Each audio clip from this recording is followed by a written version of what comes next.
Some part made me laugh, some part was frustrating, but overall I had a blast.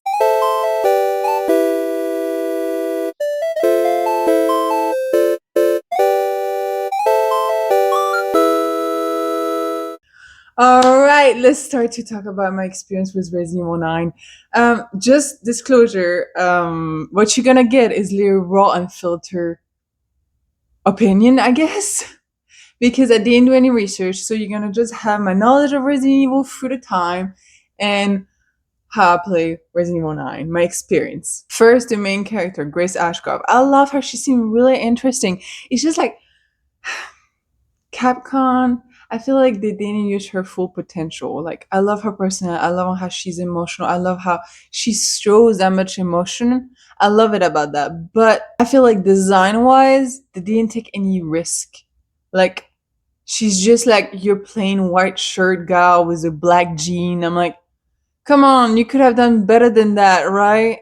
Now, skipping small details, like for example, the chainsaw who spin on the ground. I don't know why they implemented that in the game. Like, when I saw that the first time, I was like, okay, that's a choice. That's a choice, you know. Except if it was a Resident Evil 4 reference, because if that is the case, that is hilarious.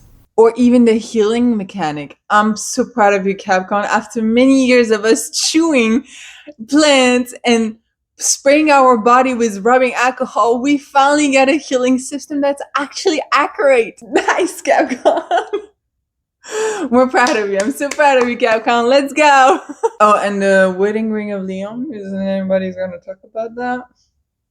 Because you can hide as much as you want, sweetheart. I see it. I saw you re-put it on, and I saw the fan art. I saw it. You think I did not? Who is it? I know a lot of people are suspecting Cherry, but I'm like, no, that seemed wrong to me. But anyway, now let's go deeper in the subject. Let's talk about the stats, the upgrade, and the featuring. So you see the injection for zombie that you make. Well, for me, first of all, they were not that complicated to make. Like, I don't know about you, but for me, like, I didn't have that much of a hard time. And to me, that kind of killed the tension. Like, you have something that can kill instantly a zombie with just like one shot, and it's not that hard to make. That literally removed the horror kind of vibe for me, and the guns and stat upgrades. So you get points by killing zombie with Leon, and with those points you can buy upgrades. Sounds cool on the paper, right? For me, it breaks the immersion. And some of you are gonna be like, yeah, but in Resident Evil 4, you had the buyers, and you're like, what are you buying? I feel like with that type of mechanic, I feel like more in an arcade, more than an actual survival horror. Even if Resident Evil are far long gone, no more survival horror, if that makes any sense. That was not English, but we're gonna keep it anyway. For me, they're more like action horror more than survival right now. Since the Resident Evil 4, speaking of immersions, the puzzles. I know Resident Evils are known for their puzzles, but I feel like this whole Resident Evil was just one puzzle, smash and remash over and over again. Because in one hand, you get the nostalgia of the good old vibe that we all love. And on the other hand, you have like the same puzzle reused and reused. Because first you had like the door with the boxes, sun, moon, and stars. Then after you had, attends, cube, organs, fusibles. Je sais pas comment ça se dit en anglais ça par contre. Ça se dit comment les fusibles? Je ne sais pas. Anyway.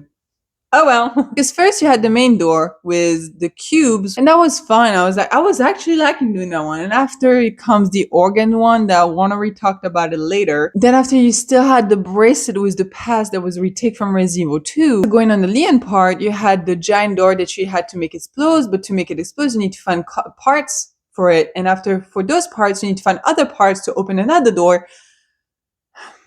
And after you had the two balls. I call it the Xeno balls. Yeah. Because at this point I was done with it. So for me, those two balls are the Xeno balls.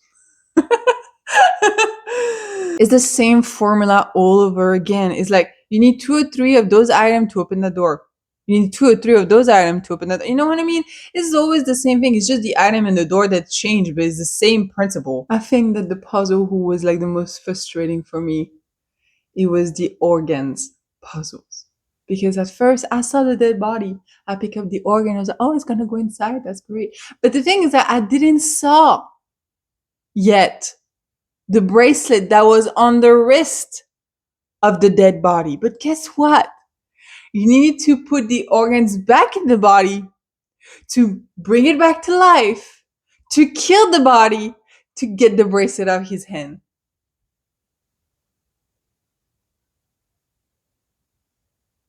Why didn't we just grab it out of his hand then? You get what I'm saying? That game was literally everything for me for the grace part. I love the grace part. Every zombie had their own quirk, their own obsession. One who clean, one who is obsessed with the light. It brings something new that I love to the Resident Evil series. I really did love that zombie had personality. And even you can see it all through internet. Everyone is obsessed with that one zombie, Selena. The sad part about this is like there's actually two zombies who sings.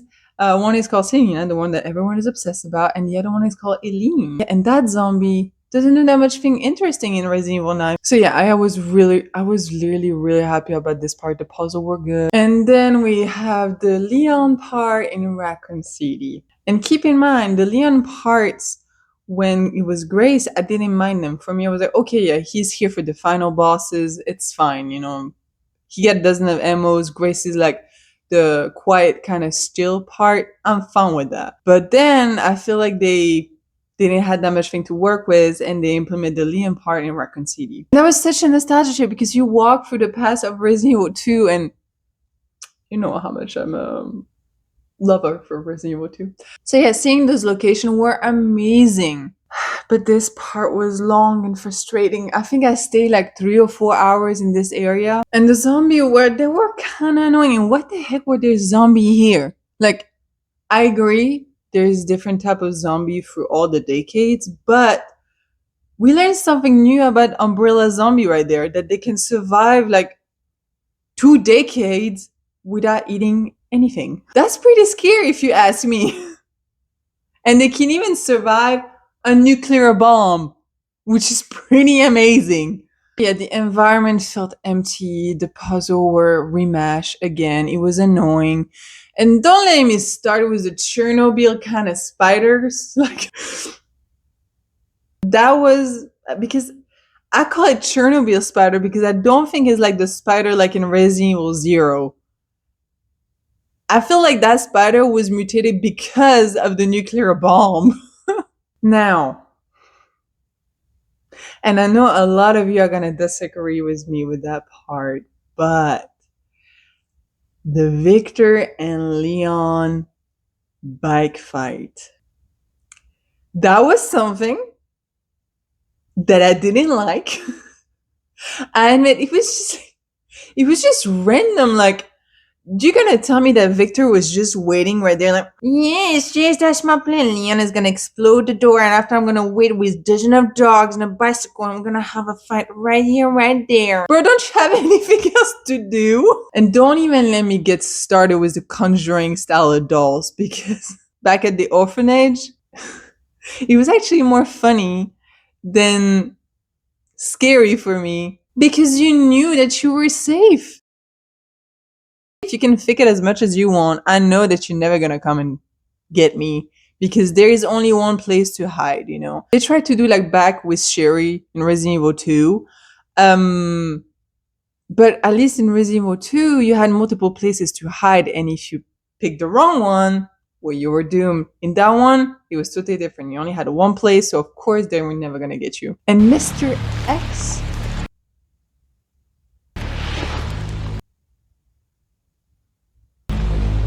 have fun with an old friend. Come on, that would have been amazing if they would say that. Give me the script. Give me the script, Capcom. And Zeno, he's cool. But what was this whole Zeno all about? Like, I got too many questions that needs to be answered. Anyway, but like I told you, I'm giving you raw, unfiltered opinion or reviews. And now for the controversial part. Leon being over-sexualized. And don't mind me, Leon is perfect how he is. That's not even the question. It's just like they went wild. Like even the voice actor of Leon say that Leon is a sex bomb, or even on Capcom TikTok they posted an edit of a sexy Leon. So yeah. And don't mind me, I'm a cosplayer. I cosplay characters like Bayonetta, and I would love to cosplay Lady Dimitrescu, which who was really over-sexualized too. But when you hear some people say on their Twitter that they make on purpose hurt Leon just to hear him ground because it give them, but you get what I'm saying. Or that bring back the old Lara Croft or the old Tracer. The whole thing is like we're trying to get it out for one gender, so do not bring it back in the other gender. You know what I mean? That's my point of view. And I'm a girl for girls, but or you over sexualize everyone or none. When you see all the mods for Leon, that bring back the old Lady Dimitrescu all over again.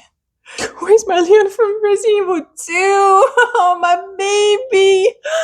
My Shayla! Don't mind me. I am in love with Dante. Dante is my husband. I don't care what you want to say about this.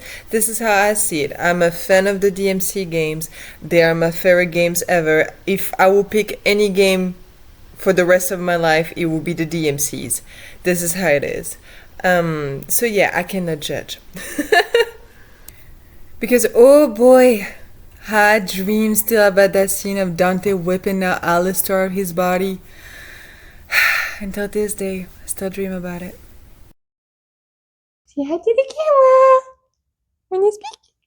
When you speak. But instead of Capcom doing sexy edits of Leon on their TikTok, they should probably work on Resident Evil Outbreak. I'm just saying. Because the thing is, like, they reintroduced Grace's mom, who was the journalist in Resident Evil Outbreak. And again, that would be great if you maybe do a remake of it. I'm just saying again, you know, I'm just saying. That would be great. If they did that, that would be amazing. Because the thing is, like, they have so much things to explore still. They have still the remake of Code Veronica they can do. They can still do the Chronicle Resident Evil. They can still do the Outbreak Resident Evil. They still got options. They got a lot of remake that they can do, that they can work with. Instead of doing off story like Ethan's story, we don't care. I don't care personally. That Resident Evil felt refreshing compared to the Resident Evil 7 and the Resident Evil 8 that we had. And I know I had bring a lot of bad points about it, but it was good criticism. It was not bad criticism. I love that game. I love the grace part.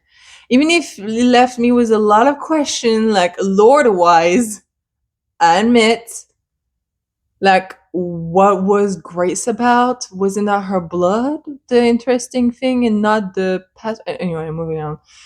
Yeah. We got that going on. Then I need to do my own research about it. I hope you enjoyed this chaotic review. I just wanted to put my thought on the ground, even if I'm sure I forgot a lot of them. But it's fine. Don't forget to like, comment, and subscribe. Until then, kiss, kiss, and bye bye. Ooh, ooh, ooh. No, no. No, no. No, no.